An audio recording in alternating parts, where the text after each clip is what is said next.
Maithili express की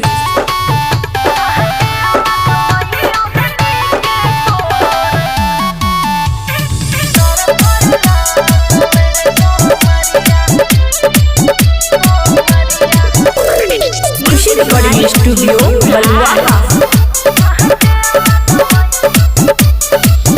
हेरे काजनिन मेरी ये छोरा बन के एल ही चोर रे, चाटी चाटी ठोरा वाके कर दल ही गोर रे सुन। हेरे काजनिन मेरी ये छोरा बन के एल ही चोर रे, चाटी चाटी होठा वाके कर दल ही भोर रे। मना नाही भरो छोरा के दला ही तू हो कि दर्द करे लागल रे कोमरिया, दर्द करे लागल रे कोमरिया, फाटे दवाइयो हनी के कोर, दर्द करे लागल रे कोमरिया, फाटे दवाइयो हनी के कोर, दर्द करे लागल रे कोमरिया।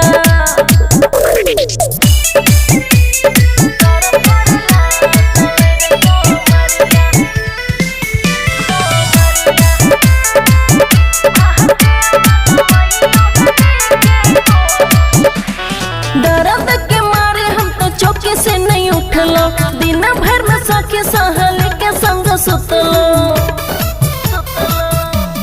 हेरे लागल छे दाग हमरा सूट सलवार में, देखत त मरते मम्मी बारी मार रे। गले साथी पलंग दी है का कहना तू तो,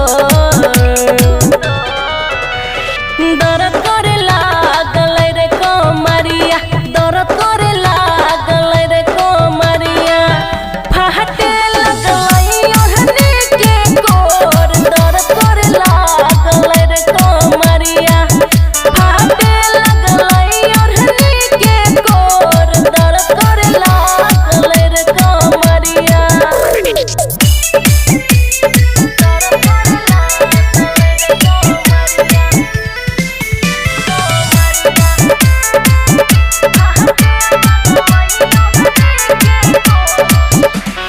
तेरा दिन पूरा हमरा देखल तू सपना, दुल्हन बन के हम एबो तोहर रंगना। राइटर ऊपर का डोली जे कर घर, तू है बनबी ही दिल के राजा। लागल छही जवानी के नशा चुए छैलो, दर्द करे लागल रे कोमरिया, दर्द करे लागल रे कोमरिया, फाटे लगल ओढ़नी के कोर, दर्द करे लागल रे कोमरिया, फाटे लगल ओढ़नी के कोर, दर्द करे लागल रे कोमरिया।